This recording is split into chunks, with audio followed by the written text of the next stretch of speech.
What is going on, Lakers fam? This is your boy Jay Lake, bringing you Lakers all day, all the time, even in the off season. Haven't yet? Please go ahead and hit that like and subscribe button down under, and any comments will be much appreciated. So, our last video, we didn't get much into what happened with the Lakers this offseason. We kind of talked about what happened in the West and how everybody's getting stacked. If you didn't see that video yet, go ahead and check it out. It's our last video that we posted. But so the Lakers, right? All these teams stacking. Lakers are kind of standing pat. I mean, they say when you stand pat, you're kind of moving backwards if you're not doing anything. And our two biggest trade chips were basically our number 17 pick and 40 pick, because those picks are supposed to be used to get a star player. And LBJ always wants a championship every year, and he doesn't want these young players to kind of hamper him or go through that learning curve or even hit that rookie wall eventually. Even for Bees and Mo Bamba, I mean, those two were trade chips as well. Basically, those two would be able to add up to get us to any type of salary that we needed to make a trade go through. But instead of that, we picked Jalen Hood, out of Indiana and Maxwell Lewis out of Pepperdine. So what are your thoughts on that? Oh, it looks like the Lakers are trying to reload a little bit. I think the feeling is that LeBron is going to go wherever Bronny's going. So they may start rebuilding a little bit more on the younger guys. I think they like Austin Reeves. They like D'Lo. They like, Hachimura paired around AD. I think there's good signs there. Yeah, that's what the move that I take it as. I mean, they could have used those picks. Jesse Buss, I think it was Jesse Buss that decided who he wanted in the draft, and it's Shafino. And I think they were going to use those to trade for guys, but they decided not to. They must have felt something. They must have felt something about him, and maybe not so confident about some of the trade assets out there that were on the block. The one I was hearing about, as always, was the Miles Turner and Buddy Hield trade. That was still a possibility, but they nixed that, and we'll see what they do going forward. But, the moves that they made, it's probably going to free up the space for Bruce Brown, who they're trying to pursue, I guess. Yeah, that's the reports are coming in that Bruce Brown might be a Laker. And I just want to say this right now. As soon as he signs to be a Laker, he'll forget how to shoot. Tell that right now. He'll just forget. He'll be like a Ben Simmons. Just forgot how to shoot at all. Or a Malik Beasley, right? This past year. Forgot how to shoot three when we needed the most. As far as like the draft pick and the process of like the rumors of trading our draft picks or the teams for somebody else, ended up drafting guys, right? And they were solid draft picks. From what we hear on the scouting reports, one guy is 6'7", 105 pounds, a little too skinny for me in the NBA. He should be a little bit bigger at 6'7". But I don't know. Maybe it's a mixture of teams that don't want to trade with the Lakers, or Palenka was just sitting on it too long and they just had to just draft. So I'm not sure which one it was. But we'll see how they do, right? The summer camp's coming around the corner. We'll really see how they play. Maybe they'll both be like a Christie role where they kind of sit most of the year, maybe to develop. The Lakers do draft well, so we'll see how they are. Yeah, I mean, they can still make a trade. They stood pat and they didn't really make any major trades. But even if, we drafted Jalen Hood and Maxwell Lewis, I mean, it kind of seems like it fits a need. Lakers, they didn't have those wing players, that wing depth that we needed, and they drafted them. I mean, I felt like there's some better options out there, but we didn't go with them, and we went with Jalen Hood, Shafino, and Maxwell. For Bees and Mo Bamba, we had to waive them in order to go hard after Brown, because we had to clear that MLE to be able to sign Brown to that 12, 13 million. I'm really hoping that the Lakers, Rob Pelinka, he learns, especially after the NBA created a rule after Rob Pelinka. He doesn't like to sign these new draft picks or these undrafted players or anybody else that he brings in to a 3 or 4 year deal. He likes to do that two year deal, which kind of screws the Lakers. And so they made the Rob Pelinka rule just for that. And so I'm hoping he learns from that and he actually uses our MLE and our biannual BAE to maybe split it a little bit. Instead of using that 12, 13 million, maybe he does like 10 million or 11 million and saves that extra 1 or 2 million to give that third or fourth year to whichever player that we bring in. Yeah, so going after Brown, I mean, I guess that's a good idea, right? Denver Nuggets with Brown, they were pretty dominant. Brown averaged, 14, 15 points last season. He was really good in that postseason. So we are subtracting from Denver while we're adding to the Lakers. I guess that's if we do get Brown, because I heard we're going after Brooke Lopez pretty hard too. Or wait, Robin Lopez, right? Robin Lopez. Yeah. Brooke Lopez. Brooke Lopez. Yeah, Brooke is the one that can shoot threes and block shots. I think I agree. I think they should split it up a little bit. I don't think they should use the full exception on one player. I think they should split it up. I don't think there is a lot of talent out there in the free agent market though. It's pretty much Brooke Lopez, it's Bruce Brown, and even for Bruce Brown, he's still in that 6'5" category. He's not like a super lengthy guy. I think the Lakers really what they missed was 6'10", 6'9", guys like that. Guys like Kuzma, I guess. I mean, maybe you could bring Kuzma back, but I think that's what they were missing because Aaron Gordon and Michael Porter Jr. were the problem. I mean, they were giving LeBron a lot of trouble with their length. They had a hard time competing at the rim, and just overall, I think their length was a problem. They have a bunch of guys at 6'5", 6'4", 6'3", and now they drafted guys at 6'5" and 6'4", 6'7". Yeah, I think they need more length. I think that's where they should be looking at is more skilled position at the 4-5, 3-4-5 area.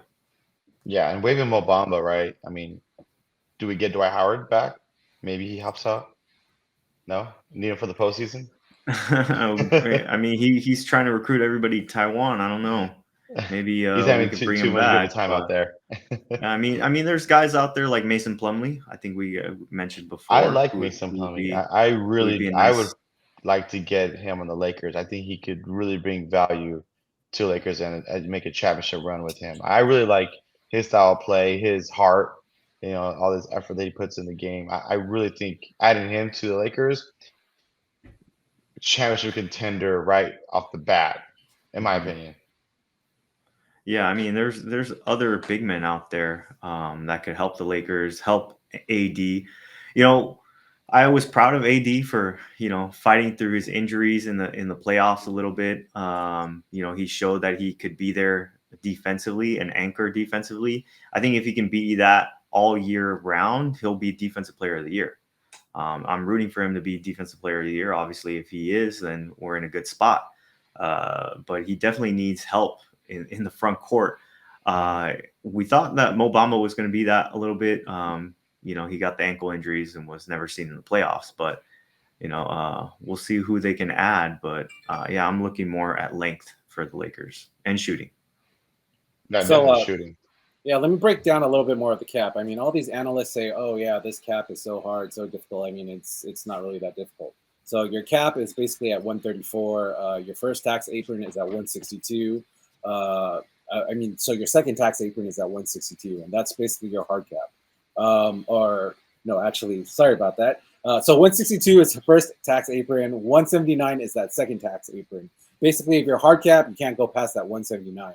And so if we did use the MLE, that would hard cap us at that 179, and that's kind of what's going on. But it doesn't really matter because Jeannie Buss told Rob Pelinka, I don't want to go past that second tax apron no matter what. So that's kind of where it's at. There's several kind of free agent targets that the Lakers are looking at. Brown and Lopez being the first two that it seems like what they're going to go after. And based on what happens with that, then they'll kind of decide as for the other free agents. D'Lo.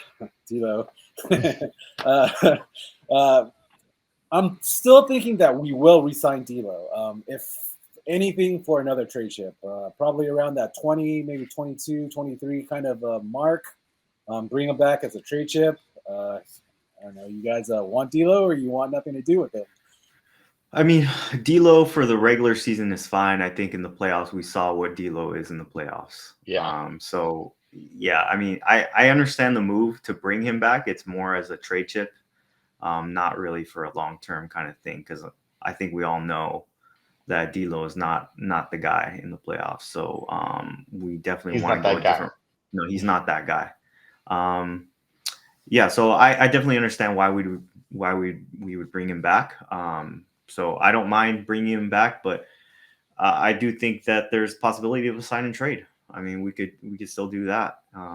But yeah, it's all just to get him as a trading piece because we just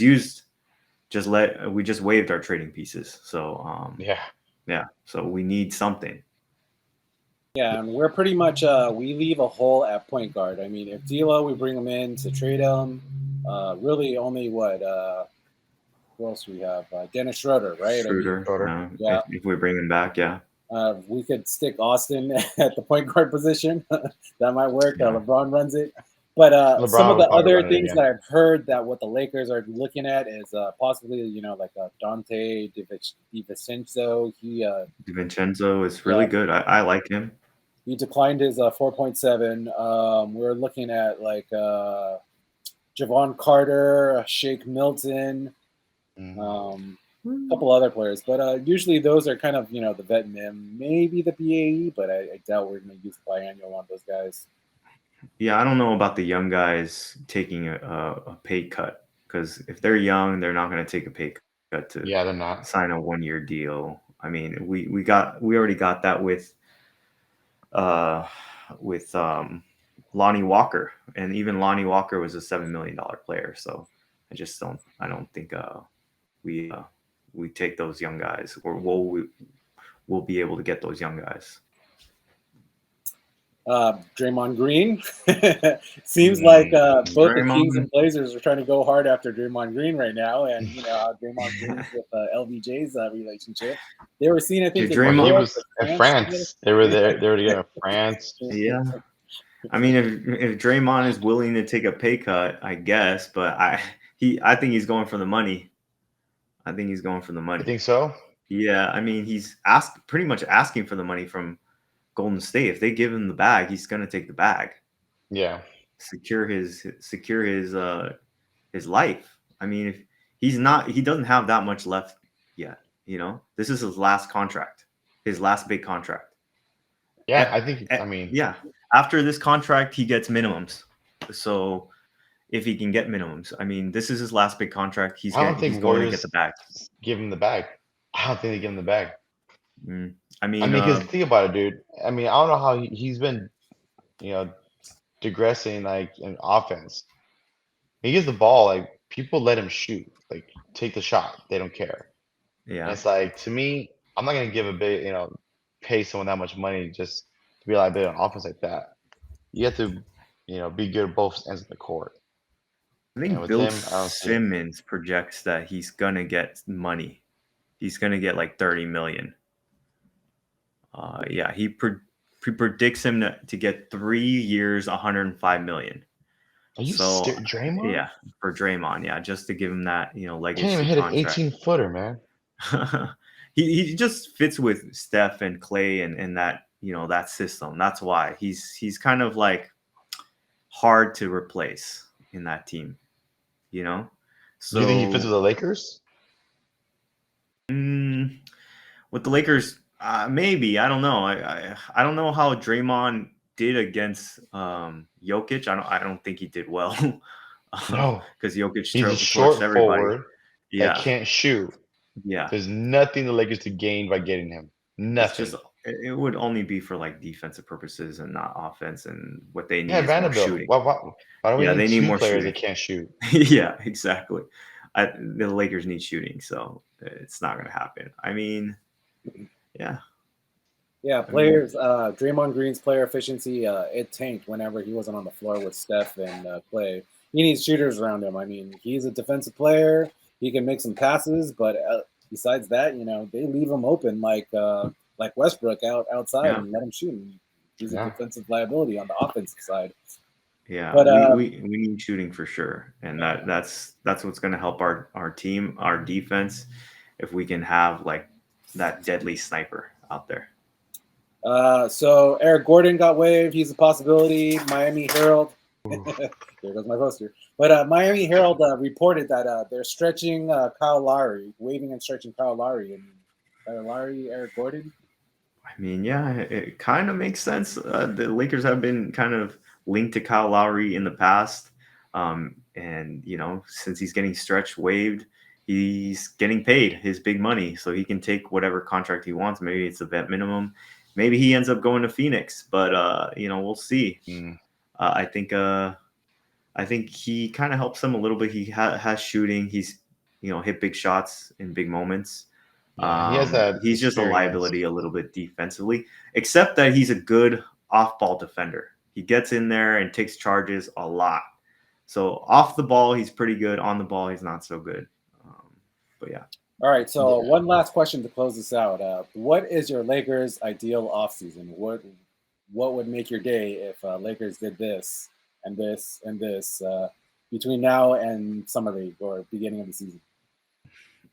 Ideal offseason. Well, obviously the Lakers re-sign all their guys, and then they somehow make get one of these guys on a minimum. Dame Lillard. No, I'm sorry, Kyrie or somebody on a minimum deal. That would be great. But no, it would be adding a sniper from outside. Maybe it's a Max Strus or a Seth Curry to help have that sniper outside, and then just re-signing their guys. I think they're in a good spot. And then adding one big man that can maybe stretch the floor a little bit, shot block, a Brook Lopez. So for me, I would like to get a Brook Lopez and a Seth Curry. That would be something. Seth Curry would be nice. Yeah. That's a sniper out of one. But realistically, this is going to happen. Our starting five, first game of the year: point guard Austin Reeves, shooting guard D'Angelo Russell, small forward LeBron James, power forward Anthony Davis, center Brook Lopez. That would be the starting five, the first game of the year.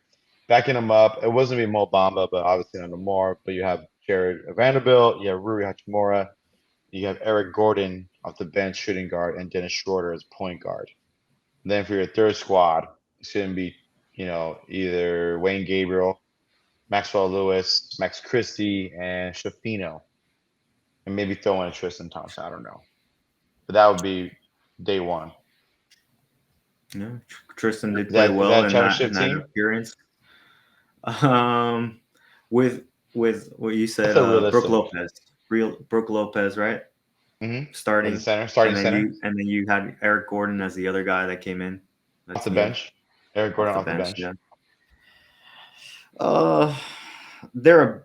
I think they're a little bit better. Yeah, they're better with Brook Lopez because he gives them that shooting outside and can block a little bit. But I think it's more of like the Marc Gasol kind of move where he's slow from the perimeter.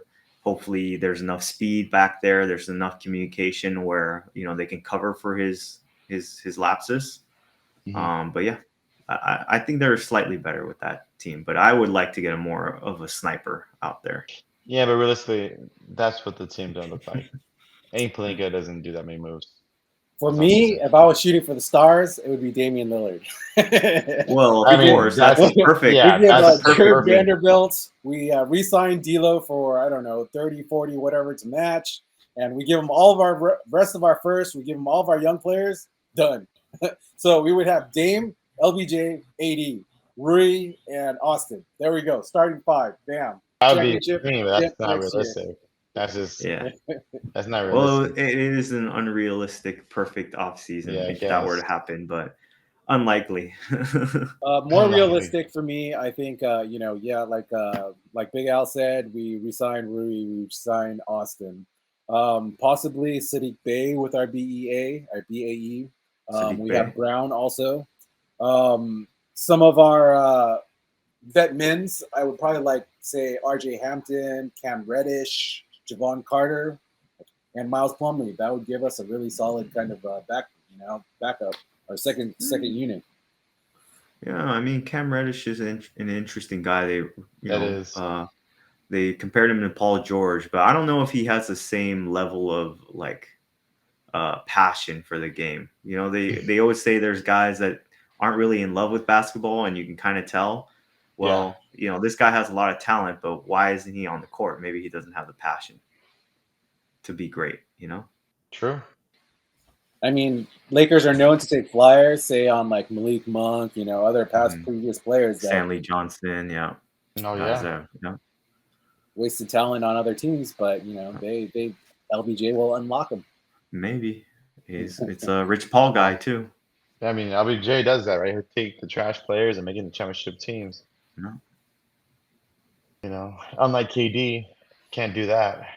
Hey, Russell Westbrook is a free agent. No. Russell Westbrook, that's a no. Yeah. Not gonna All right, Lakers fam. So you heard it here first. What do you guys have any idea for your offseason? Go ahead and leave it down in the comments below. Hit that like and subscribe button if you haven't, and we will see you guys next time.